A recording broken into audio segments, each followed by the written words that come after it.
Well, let's go live to geopolitical analyst Patrick Henningsen joins us live. Thanks for joining us on RT International today. Patrick, truly a heartbreaking image, isn't it? We've seen many from the war coming through. This is just the latest of a series, and pictures like this are often used by media to push a narrative, to politicize. Is that a right thing to do? I think it's much worse than that. It's much more serious than that. This image went viral, but if you notice, newspapers and a lot of media outlets didn't actually run the whole video. Obviously, newspapers can't, only on their websites. But they took a still. If you actually watch the whole video, I hate to say it, but it looks completely staged.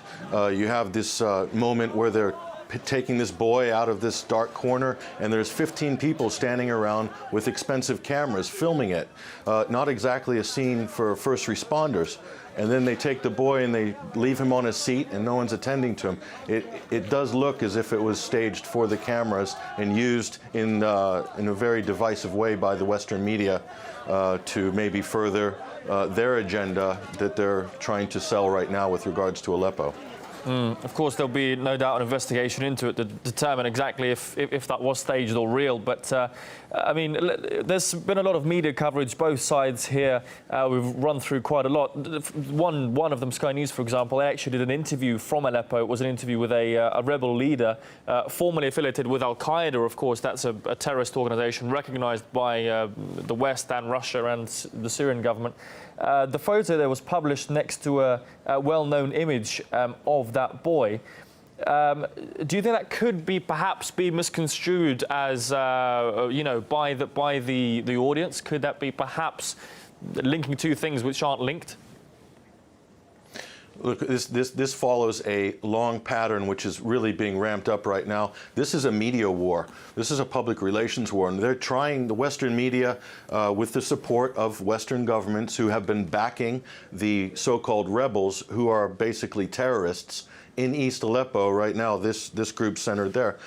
They're pushing this narrative that this is a rebel-held area and that these are no longer al-Nusra, it's been rebranded, no longer affiliated, it's all terrorist-held, the whole of East Aleppo. The Times ran a story today on their front page saying 300,000 people in East Aleppo and so forth. They didn't even mention the 1.5 million people in West Aleppo in the government-held area that have fled there for safety and protection, okay? There's people not being allowed to get to the west side because they're being kept from leaving. There's people being targeted. There's 300,000 people, many of which are terrorists and their families and holdouts, people wanting to hold on to their properties or businesses. And then there's people who aren't being allowed to leave, being used as human shields. So the way this is being spun in the Western media is breathtaking. And it's a very concerted effort across all mainstream media outlets, mainly in the United States and Britain. I can speak for the English language media, but not maybe for some other countries, but this is exactly what I've seen. And this has been going on for quite some time now.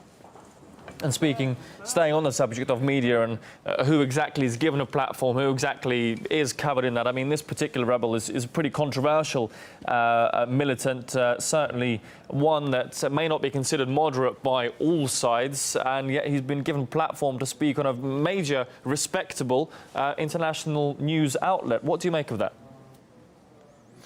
It's giving PR support to terrorist organizations is essentially what it was. No matter how you package it or spin it, for any of these broadcast networks or newspapers, they are giving PR backing and support and trying to rehabilitate, resuscitate. CNN ran a piece trying to resuscitate the image of the suicide bomber, okay, and these former al-Nusra affiliates. So it's incredible what they're attempting to do, but the public is, on the whole, not buying it. And we're seeing some, amazing spin. It's amazing. And also the barrel bombs talking point, this is being recycled as well. No reports of terrorists hell cannon attacks indiscriminately on civilian areas in West Aleppo, targeting civilians indiscriminately, and all around Syria for that matter, okay? These are people who've been funded, trained, equipped, armed by Western countries, okay? And so you can call them rebels, but they are terrorists, okay? They are Islamicists, and if Aleppo falls to the Islamicists, you'll have a repeat of Mosul in Iraq. And then, so problem, reaction, solution, here we are back to zero again. So this is a very important battle right now, going on right now today. All right, geopolitical analyst Patrick Henningsen, thanks for joining us. Certainly a difficult situation in Aleppo there. Let's hope media report both sides to give people a clear picture of what's going on.